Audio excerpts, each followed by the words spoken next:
Hi, I'm going to be discussing the topic supplements for endurance training. To start off, I'd like to discuss what is a dietary supplement. A dietary supplement is a product that contains a dietary ingredient intended to add nutritional value to the diet to achieve specific health or performance benefits. Everything from your multivitamin to creatine, BCAAs, proteins are considered as a dietary supplement. We can categorize these supplements into three categories.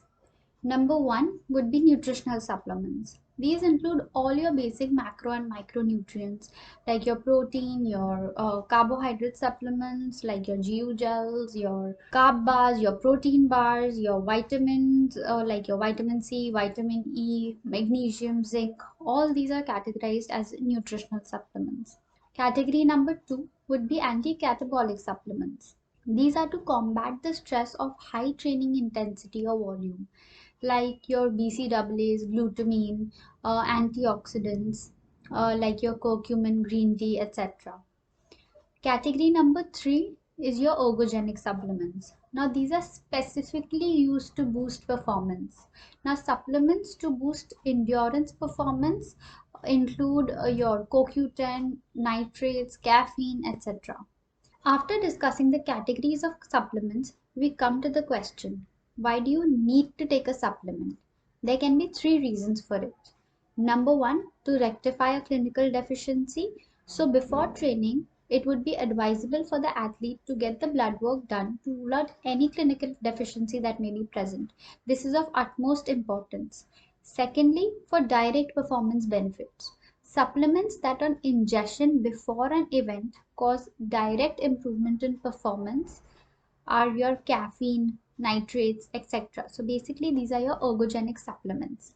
The third need for a supplement is for indirect performance benefits. These are basically the supplements required for basic health maintenance, like your nutritional supplements, as we just discussed. As we go through each supplement, we can discuss which categories they belong to and what is the need of their consumption. First up on the list is whey protein. Now, whey is made of cow's milk. More precisely, the water on your curd is your whey. So, it's not like you don't consume whey if you're eating curd. The main pointers here are ease of consumption and convenience. The recommended amount of protein intake for athletes is in the range of 1.2 to 2 gram per kg body weight per day. Strength and power athletes are typically recommended to consume the higher end of this range, while endurance athletes are recommended to consume the lower end of this range. But this is also based on individual needs, so it may differ. So, if the athlete weighs 70 kgs and we give an average of 1.5 gram per kg body weight of protein, it comes up to around 105 grams of protein per day. Now, for the sake of calculation, 100 grams of chicken contain about 20 grams of protein and one whole egg contains about 6 grams of protein. So the amount of food that needs to be consumed to meet this protein requirement becomes a little high versus whey, which is about 20 to 25 grams per scoop depending on the brand, and it helps to meet the protein intake over the protein from food comfortably. But if you are the kind of person who's comfortable consuming that much food, then it is completely okay to skip the whey. However, the bioavailability of the source of protein chosen, depending on your food preferences, is something that needs to be considered too.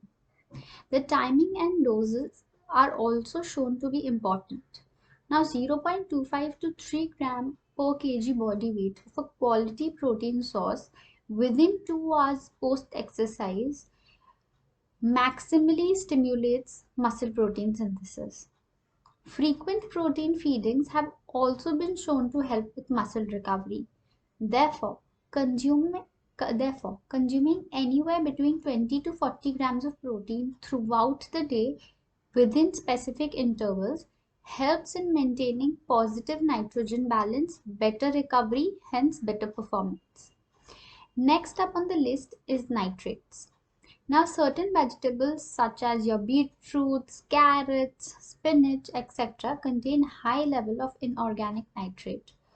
Once consumed, The nitrate is converted to nitrite by oral bacteria and then to nitric oxide in the gut. Now, the nitric oxide has numerous bodily effects relevant to endurance athletes, ranging from vasodilation, blood flow, oxygen regulation in the working muscle, glucose uptake, etc. So, cumulatively, these effects can improve muscle economy, efficiency, and mitigate fatigue, which positively impacts the cardiorespiratory performance by decreasing effort at submaximal workloads, which means training at submaximal levels. At that point of time, if you substitute or if you consume beetroot juice pre-workout, it will definitely help with improving the VO2 max. The only nitrate-rich source of food that has been studied in detail is beetroot juice.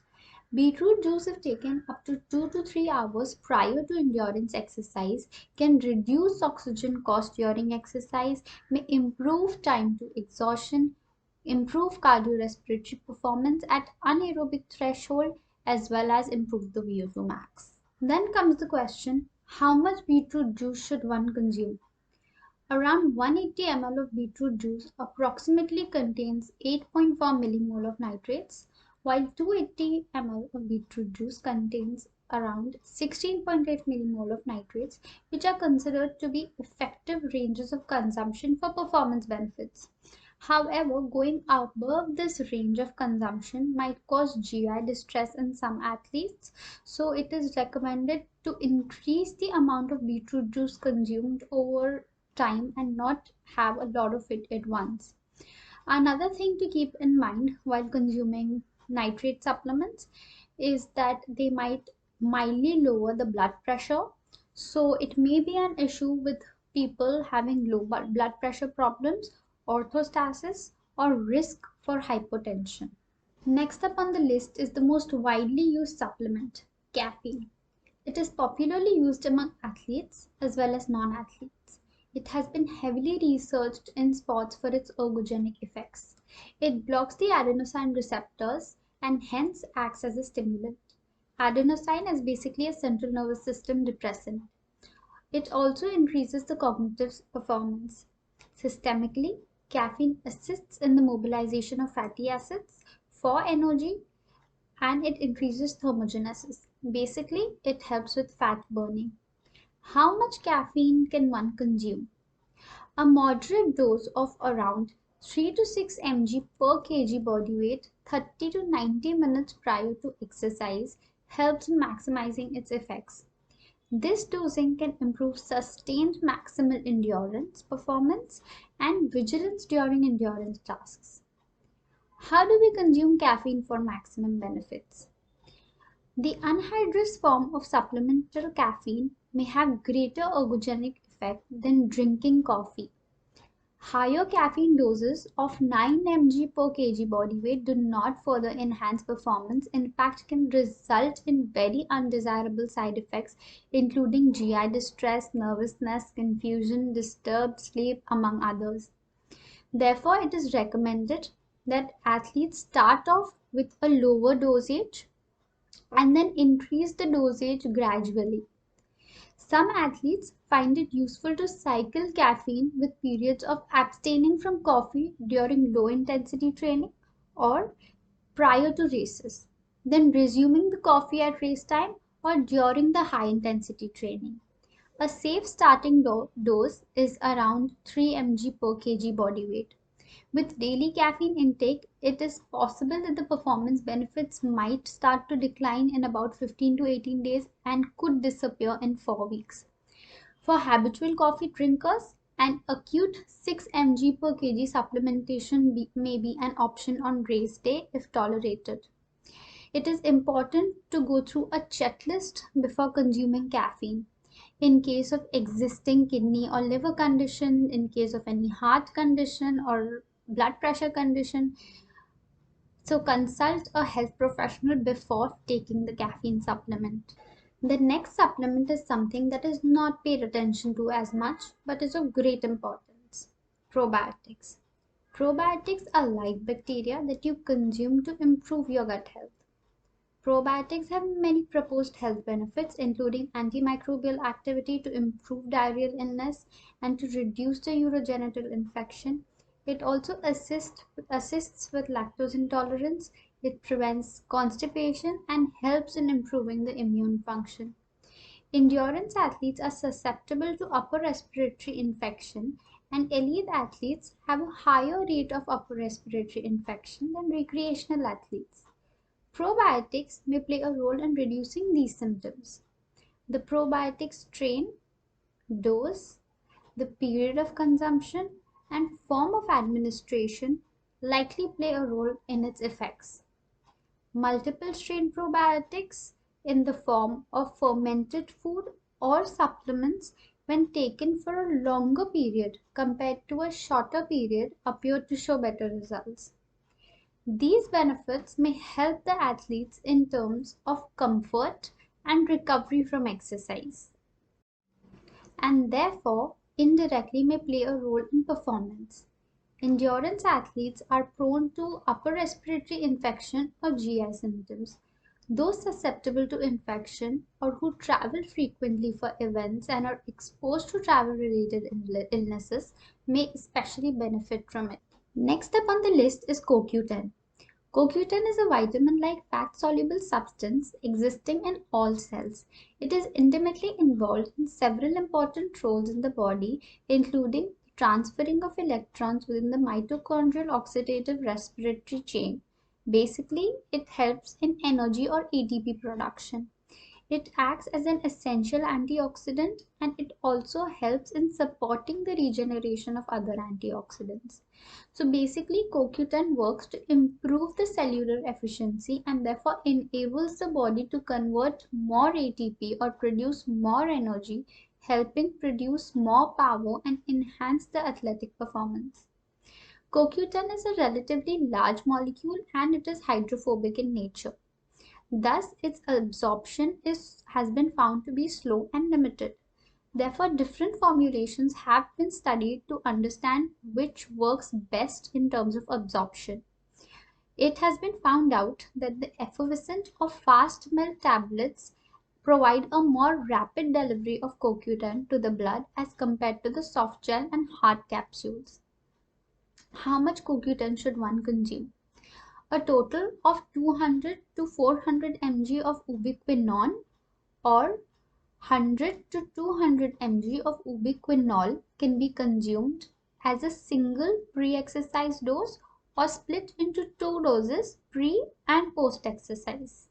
The next supplement is one of the most underrated supplement, glutamine. Glutamine was initially classified as a non-essential amino acid but has now been promoted to conditionally essential because of its functions and if a deficiency would arise in a certain situation. It is found in abundance inside our bodies, especially our muscles and the gut. If you've never heard of it, it is a primary fuel for rapidly dividing cells and plays a key role in transport of nitrogen between organs. What it basically means that glutamine helps with muscle recovery. It reduces muscle breakdown and it also helps quench cortisol. That means it helps the stress related breakdown of muscle as well. In addition to that, there is your immune system, especially your lymphocytes or the white blood cells. And for them, glutamine is like oxygen. Glutamine's role in the health of your intestine and your immunity and its effects on muscle gain and exercise performance is underrated to say the least. For an athletic individual, especially endurance athletes, glutamine really helps with muscle protein synthesis. In case of a bout of intense training that puts the muscle under a lot of stress, glutamine levels go for a toss because this brings about a catabolic process in which the muscles break down and the plasma glutamine is affected. Replenishing this glutamine helps in anabolism, increasing the uptake of protein required for muscle building. How much glutamine can one take? Around 5 to 10 grams can be taken twice a day before exercise and after exercise. Let's get to discussing the next supplement, vitamin D. Now, here's one we think we don't need to supplement with because most of the Indian population lives in areas with adequate sunlight, and India itself is a tropical country. But to the contrary of this belief, vitamin D deficiency is high in India, and this is majorly due to the skin complexion, poor exposure to sunlight, and dietary habits that don't really give us the amount of vitamin D we need. Not only does vitamin D assist in growth and maintenance of the bone, but it also aids in regulation of electrolyte metabolism, protein synthesis, gene expression, and immune function. These vital functions are essential for all individuals, especially elite and recreational athletes. Therefore, regardless of the limited literature available in support of positive effect from vitamin D on performance, obtaining optimal vitamin D levels should be a goal for all athletes to prevent fractures and muscle injuries. Vitamin D is also known for its role in calcium regulation and bone health. But the emerging literature tells of vitamin D's central role in other vital body processes such as protein synthesis, hormone synthesis, immune responses, cell turnover, and regeneration. The most important discovery for athletes is the fact that vitamin D receptor was found to be within the muscles this suggested a significant role for vitamin D in muscle tissue function. This discovery led researchers to question the impact that vitamin D deficiency could have on athletic performance and injury.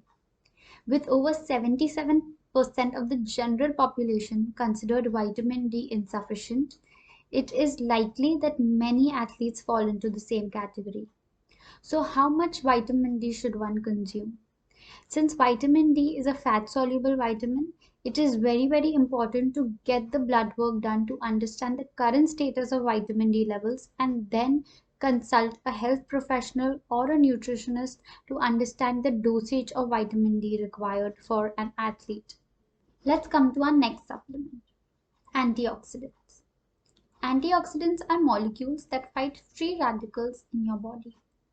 Free radicals are compounds that can cause harm if their levels become too high in your body. They are linked to multiple illnesses, including diabetes, heart disease, even cancer. Your body has its own antioxidant defenses to keep the free radicals in check. However, antioxidants are also found in food, especially in fruits, vegetables, and other plant-based whole foods. Several vitamins such as vitamin E, vitamin C, omega-3 are effective antioxidants as well. So let's discuss a couple of antioxidants like omega-3. Now omega-3 is basically a fatty acid. It is a polyunsaturated fatty acids to be specific. It is a type of fat that is not made by our body. So something that your body cannot manufacture is definitely something you need to supplement from outside. Omega-3 has a huge list of pros and should be a part of a daily diet of an individual. It is anti-inflammatory in nature and it has a range of health benefits. It helps in improving heart health, supporting mental health in general. It helps in decreasing fatty liver. It helps in brain development. It helps in promoting bone health, etc. For muscle building, it helps in getting muscle primed for protein synthesis.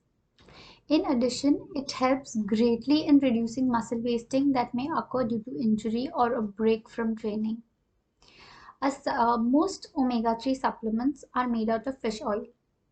A substitute for vegans or vegetarian is a flaxseed oil, but the absorption of that versus omega-3 fish oil is a question mark. Around 1,500 to 2,500 mg of omega-3 can be considered safely on an everyday basis. Next, a micronutrient that also serves as an antioxidant is vitamin C. At some point in your life, whenever you have contracted cold, you must have happily sucked on an orange or lime flavored tablet, which is basically a nice dose of vitamin C. It is an antioxidant, really helps your immune system and helps fight free radicals. Now we are exposed to free radicals through environment as well. And especially for athletes, the generation of these free radicals are much more than, than the general population due to the high stress of high volume and intensity of training. Another function in which vitamin C is helpful is collagen. It helps in collagen synthesis. Collagen is a protein that is required to heal wounds, and it also helps with the development of your skin. So, and it also helps in building the immunity. So, how much vitamin C is it safe to consume? So, vitamin C is a water soluble vitamin and it can be consumed up to 1000 mg to 1500 mg even per day if required. Now, these were the good effects of antioxidants. Which we all know that are good for health, and we've discussed that how it helps in overcoming the free radicals and helping our body overcome the negative effects of it. However, surprisingly, it's very very important to know that antioxidant consuming high doses of single antioxidants such as vitamin C, vitamin E, omega 3, as opposed to what is already there in the diet, may actually impair the training adaptations in endurance athletes and are not recommended. So, once an endurance athlete has already peaked in training and their main goal is timely recovery, a food or supplement containing a variety of antioxidants may help to speed recovery and return to competition. Basically, if recovery is your goal, antioxidants are good to go in your diet. However, if your goal is training adaptation, then antioxidants are a strict no, as they may inhibit the signaling pathways that are normally triggered by oxidative stress of exercise during training. So consult a nutritionist or a health professional. So depend before you consume an antioxidant supplement. So depending on the phase of training in which you are, only then should you consume an antioxidant supplement. Otherwise, the amount of antioxidants that you get through your general food and through your general diet does not impair your training adaptation, but avoid taking it in single large doses as a supplement during your adaptation period.